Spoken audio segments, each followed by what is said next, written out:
할렐루야. 우리 믿음의 어머니이고 우리 교회로서는 믿음의 영웅이라고 말씀드려도 손색이 없을 우리 신원래 권사님께서 지난주 화장실서 넘어지셔가지고 대퇴부에 골절이 생겨서 동아병원에 입원을 하시고 수술을 받으셨는데 잘 받으셔서 깨어나시고 회복 중에 있습니다. 참 귀한 분들이 세월을 이기지 못해서 이렇게 약해져가는 모습을 보면 참으로 안타깝기 그지없습니다마는, 그러나 우리 홍기님 권사님, 또 최선래 권사님, 또 신원래 권사님, 우리 교회 제일 어르신들이 많이 불편한 가운데 있습니다. 그 이후로의 삶도, 투병의 가정도 하나님께 영광이 될 수 있도록 기도해 주시기를 바랍니다. 우리 임미승 권사님 또 회복 돼서 이렇게 기적의 소생을 하셨는데 많이 약해 계십니다.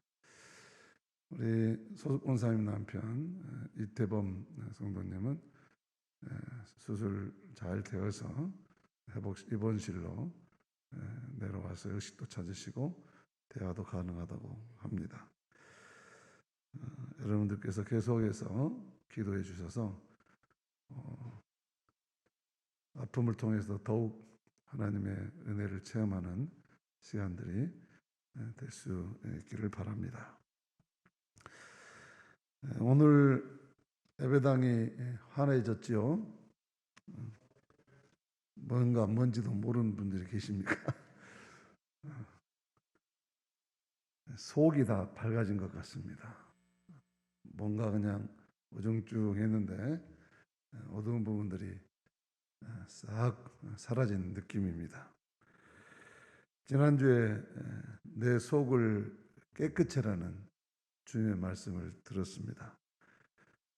그런데 속은 깨끗해졌는지 모르지만 예배당은 환하게 밝아졌습니다. 그래서 이렇게 예배당이 환해져서 우리의 속도 곧 더 깨끗해질 줄로 믿습니다.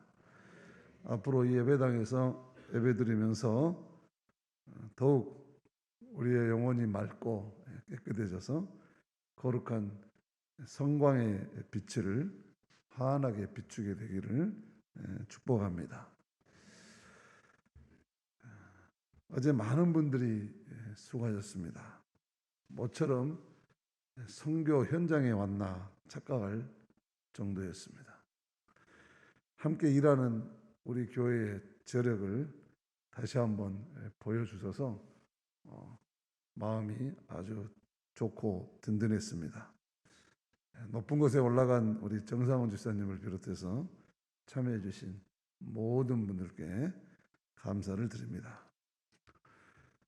오늘은 우리 교회 역사적인 날입니다. 장로님을 피택하는 귀한 날이죠. 피택 되시는 분들에게는 무거운 십자가이겠습니다. 하지만 성도들이 기도와 신뢰로 맡겨준 거룩한 십자가이니 믿음으로 잘 감당하셔서 영광스러운 축복의 통로가 되시기를 바랍니다. 또한 쓰임받기를 소망하였지만 이번에 피택받지 못한 분도 계실 수 있겠습니다. 사람들은 성도들의 신앙 한 분 한 분의 그 신앙과 섬김의 진실을 다 알지 못합니다. 그러니 실망하지 마시고 모든 것을 다 아시는 하나님께서 더 귀하게 쓰시길 원하신다는 것을 잊지 마시기 바랍니다. 사실 성도의 믿음과 인격은 잘 될 때보다는 잘 안 될 때 더욱 빛나는 것입니다. 세상 선거에서도 당선될 때보다 낙선되었을 때 더 낙선 인사를 잘하고 다니는 사람이 다음에 더 좋은 기회를 얻게 되는 경우를 많이 보게 됩니다. 교회에서도 마찬가지일 것입니다. 삐딱받지 못했어도 더욱 신실하게 하나님과의 관계만을 바라보면서 섬김의 생활을 하면 성도들은 감동을 받아서 이후로 더욱 존경하게 될 것입니다. 그런데 삐딱받지 못했다고 서운해하고 남 탓으로 돌리고 불평하면 성도들은 그분을 세우지 않기를 참 잘했다고 생각하게 될 것입니다. 그러므로 오늘 선거가 우리 모두에게 승리이고 은혜이고 교회의 감사이고 축제이기를 축복합니다. 오늘 선거에서 저와 이숙 사모는 투표하지 않습니다. 부모는 모든 자식이 다 잘되고 훌륭하게 쓰임받기를 소원하면서 자식들을 위해 희생하고 사는 것입니다. 목사의 심정도 조금도 다르지 않습니다. 모든 성도들이 하나님께 쓰임받고 영혼이 잘 되어서 범사가 잘 되기를 소원합니다. 그런데 어떻게 하나님의 자녀들의 우월을 같은 자식들 가운데 우월을 정할 수가 있겠습니까? 여러 자식을 둔 부모는 경우에 따라서는 조금 든든한 자식도 있고 또 조금 시원찮아서 안타까운 자식이 있을 수는 있겠습니다. 그러나 오히려 약하고 부족한 자식에게 더 마음이 가는 법입니다. 그럼에도 불구하고 모든 자식을 사랑하는 마음은 다 똑같을 것입니다. 그래서 맡겨주신 성도들 모두가 귀하게 쓰임받기를 소원하는 목사의 마음을 투표하지 않음으로 조금이나마 드러내고자 하는 것입니다. 그러므로 목사의 표심을 기대하지 마시고 오직 성령의 감동에 따라 투표하시기를 바랍니다. 저는 여러분 한 분 한 분을 그리스도의 제자로 삼고 하나님 나라 건설과 영혼 구원을 위해서 일할 것입니다. 물론 여러분들도 성도를 사랑하는 마음은 같을 것입니다. 그러나 공동체에는 본을 보여줄 리더가 있어야 합니다.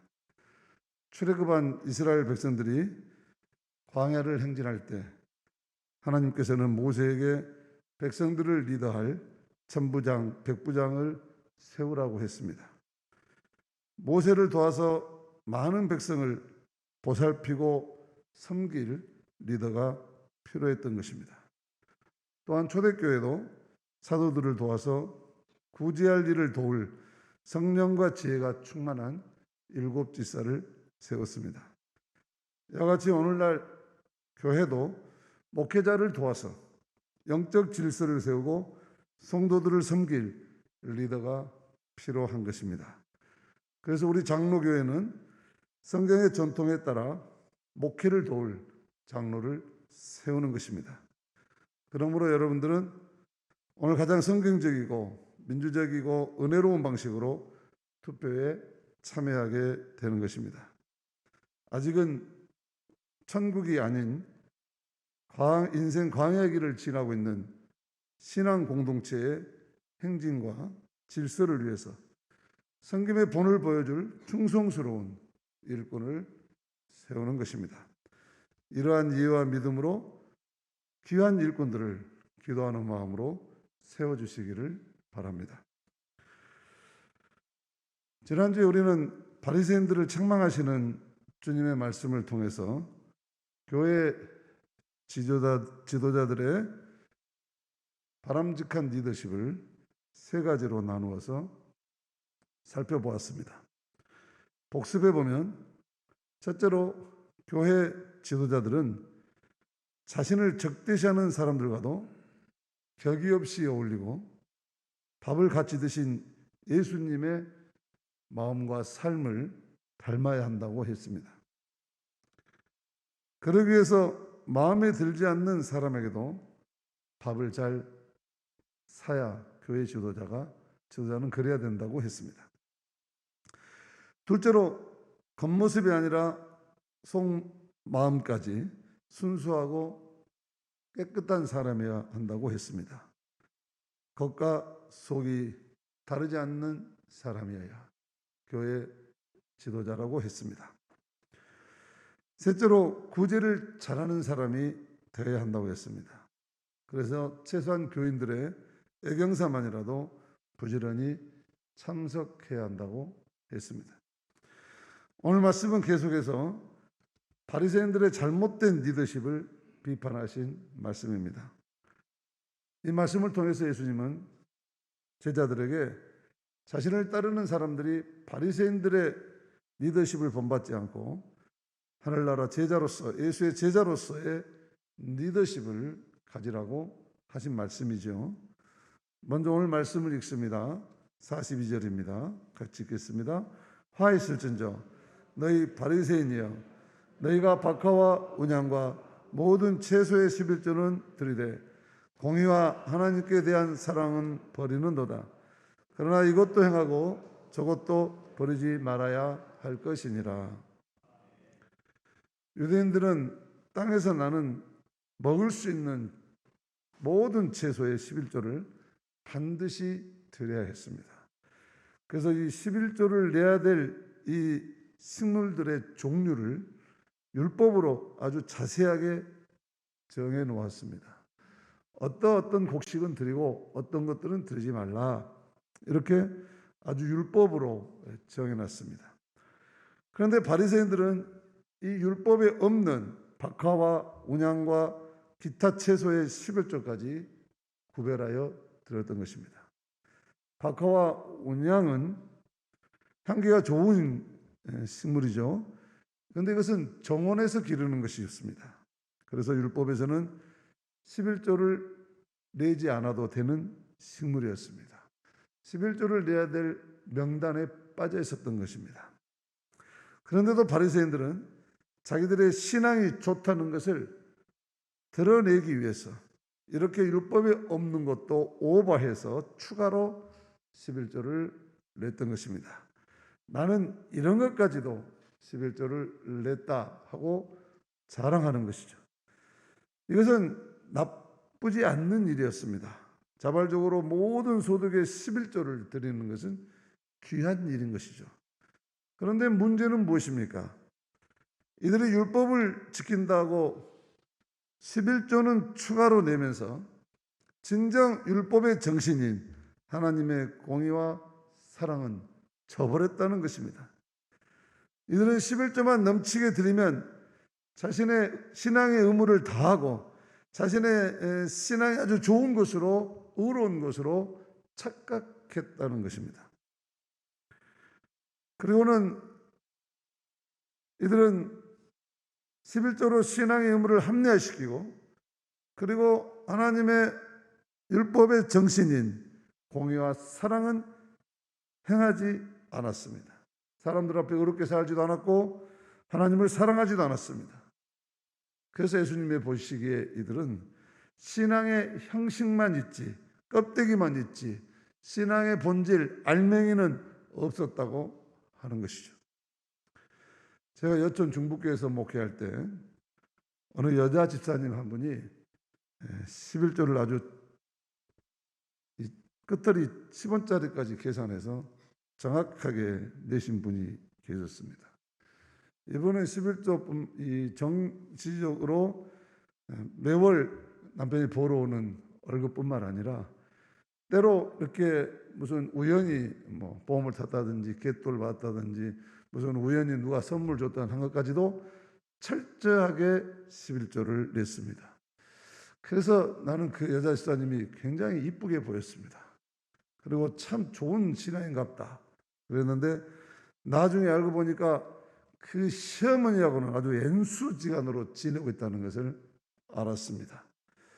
그래서 그 시어머니는 저런 며느리가 다니는 교회는 절대로 안 나간다, 그러고 있다는 것입니다. 이것이 참으로 이상한 신앙생활입니다. 그 말을 듣고 난부터 그 여집사가 별로 이쁘게 보이질 않았습니다. 율법의 정신은 하나님을 사랑하고 사람들에게 공의를 행하는 것입니다. 그러나 바리새인들은 계명의 근본 정신을 저버렸습니다. 그러면서도 11조는 꼬박꼬박 바쳤습니다. 예수님은 이런 형식적인 또 외식적인 율법적인 신앙은 잘못된 것이고 나아가서 화가 있으리라, 그렇게 야단을 치신 것이죠. 성경적으로 볼 때 11조에 대한 근본 정신은 하나님께서 주신 재물을 공평하게 나누라는 거였습니다.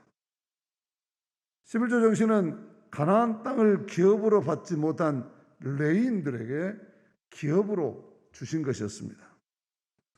레인들은 하나님만을 섬기는 제사를 책임지는 전임 사역자들로 하나님께서 구별하셨기 때문에 이들은 땅을 주지 않았습니다. 그리고 나머지 11지파에게 땅을 주면서 너희 목 가운데 10분의 1은 레위 목이다, 제사를 위한 몫이다 하고 구별했던 것이죠. 그래서 하나님은 아주 공평하게 땅을 주지 않았지만 제사의 업무를 하는 레위지파에게도 똑같이 자신의 땅의 소득을 나누도록 해서 채워주셨던 것이죠. 사실 너무너무나 과학적이고 정확한 계산인 것이 11지파니까 다 나름대로 구를 갖습니다. 그러면 10번째는 레인이 갖고 11번째는 고아와 과부와 가난한 나그네를 살리라고 했던 것이죠. 그래서 모든 지파 그리고 레인 그리고 그 공동체에서 소외된 사람들까지 다 공평하게 먹이시려는 하나님의 공정의 의도가 이 11조에 담긴 정신이었던 것이죠.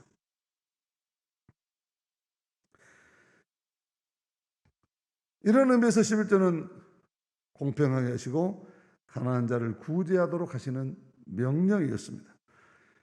그래서 매년 정기적으로 내는 11조 외에 이스라엘 백성들은 그거 가지고 점점 늘어나는 과부와 고아와 나그네들을 감당할 수가 없어서 다시 3년에 한 번 각 성에서 11조를 더 걷어서 레인들을 포함한 과부와 고아와 나그네들, 가난한 자들을 구제하도록 신명기 14장에 보면 추가 명령을 하고 있는 것입니다. 하나님은 조금도 공평한 배분이 되지 않는 것을 못 견디하셨습니다. 그래서 철저하게 공정의 정신으로 이스라엘 백성들을 하나님의 백성으로 살아가게 하셨던 것이죠. 또한 11조는 하나님께 대한 사랑의 고백의 표현이었습니다. 여러분 아시다시피 11조의 기원은 믿음의 조상 아브라함과 야곱에게 있습니다. 아브라함은 이방 부족들의 연합군을 물리치고 돌아와서 하나님의 제사장 멜기세덱에게 모든 전리품의 10분의 1을 바쳤습니다.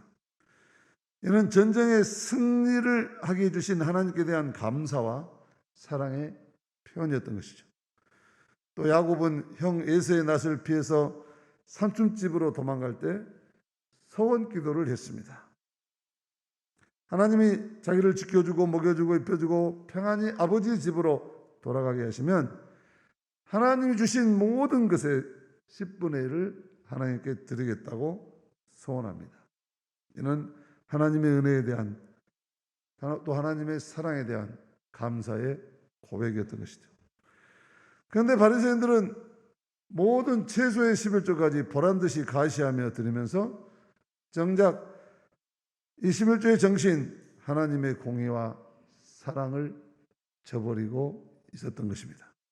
형식주의, 율법주의에 빠져서 율법을 주신 근본 정신을 잃어버린 것입니다. 오직 형식적인 11조를 드리는 것이 그들의 의가 되었고 합리화가 되었습니다. 그래서 그 얄팍한 의로움으로 11조를 드리지 못하는 사람들을 죄인이라고 판단하고 정죄하고, 또한 더 나아가서 자기들은 거룩하다고 생각하면서 자꾸 내가 거룩하다고 생각하면 다른 사람은 거룩하지 않다는 분리주의를 갖게 됩니다. 분리주의 영성을 가지고 늘 구별했죠. 예수님께서는 그래서 구약에서 너희들이 거룩하라는 것을 바꿔서 너희들은 서로 자비를 베풀라고 바꿔주고 있습니다. 예수님께서는 그 정신의 기본 전선인 공의와 자비를 베풀고 사는 것이 하나님의 백성이라는 말씀을 하신 것이죠. 그래서 예수님은 이러한 유선적인 신앙, 형식적인 신앙생활을 하는 바리새인들에게 화가 있을 것이라고 야단을 치신 것이죠. 화가 있다는 말은 화가 확정되었다는 말이 아니라 지금 그런 태도를 회개하지 않고 지금 그런 모습을 돌이키지 않고 계속해서 그렇게 살면 그 삶 자체가 반드시 화가 될 것이다. 반드시 하늘의 복을 받지 못할 것이다. 그렇게 선포하신 것이죠. 그리고 이어서 예수님은 말씀하십니다. 그러나 이것도 행하고 저것도 버리지 아니하여야 할지니라. 주님께서는 11조도 드리고 공의와 사랑도 버리지 말라는 것입니다. 신앙의 형식도 중요하고 신앙의 내용도 중요하다는 것입니다. 그릇이 없으면 물을 담을 수 없고 그릇만 있고 물이 없으면 마실 수가 없는 것이죠. 마찬가지로 속 마음이 깨끗해야 신앙의 인격과 행위가 드러나는 것이고 또 신앙의 인격과 행위가 아름답도록 단장해 가야 그 사람의 마음이 점점 깨끗해지고 그 사람의 마음을 또한 알 수 있는 것이죠. 그래서 예수님께서 이것도 행하고 저것도 버리지 말아야 한다고 하신 것입니다. 하나님의 공의를 실천하고 하나님에 대한 사랑만 있으면 됐지, 세금 내기도 바빠 죽겠는데 교회에서까지 11조를 내야 하나 하는 사람도 있습니다. 크게 잘못한 것이죠. 예수님께서 분명하게 가르쳤습니다. 로마의 동전을 가지고 와서 이것을 가이사에게 내야 됩니까? 하나님 앞에 내야 됩니까? 하고 물었을 때 예수님은 분명하게 말씀하셨습니다. 가이사의 것은 가이사에게, 하나님의 것은 하나님에게 드려야 할 것이니라. 하나님께서 우리에게 주신 모든 것, 내 삶의 모든 것이 하나님의 은혜라고 생각한다면 우리는 반드시 그것을 하나님께 감사로 돌려드려야 할 것입니다. 또 11조만 드리면 신앙생활을 다 잘하는 것처럼 착각하면서 하나님의 공의와 사랑을 실천하지 않는 것도 크게 잘못하는 것입니다. 하나님을 진실하게 사랑하면 내 이웃의 신음소리에 절대로 예민해서는 안 되는 것이고, 하나님을 진실하게 사랑한다면 우리는 더럽고 악한 것에 귀 기울여서는 절대로 안 되는 것입니다. 그렇기 때문에 이것도 행하고 저것도 버리지 말아야 한다는 주님의 말씀을 잘 기억해야 됩니다. 이것이 성숙한 신앙입니다. 이것이 주님께서 원하시는 삶입니다. 교회 지도자들은 이런 바리새인적인 구별된 그런 형식주의에 빠진 애영제한적인 사람 눈에 보기 좋은 그런 신앙생활하는 것이 아니라 이것도 하고 저것도 버리지 않으면서 그 정신을 살려서 하나님의 백성들을 잘 이끌어갈, 또 잘 섬길 그런 사람들이 되어야 하는 것이죠. 그래서 교회 장로비택과 직분자의 조건에 11조 헌금 생활을 눈여겨보도록 한 것이죠. 11조 생활을 통해서 교회 예배와 사역을 책임지지 않는 사람이 어떻게 교회의 직분자가 될 수 있겠습니까? 우리가 늘 자본주의 사회에 살면서 어려운 일이지만, 그러나 하나님께서 주시는 은혜를 체험한 사람들만이 할 수 있는 일이라는 것을 명심하고, 또 하나님 앞에 하나님의 교회를 책임져 나가는 사람들은 그 나라와 그 의를 구하는 자들에게 반드시 이 모든 것을 더하시는 축복이 있음을 믿고 체험하면서 그런 기쁨으로 교회를 섬기고 영혼을 구원하고 신앙생활 해가시기를 바랍니다. 이런 신앙과 삶으로 하나님께 귀하게 쓰임받는 저와 여러분들이 되시기를 주의 이름으로 축복합니다.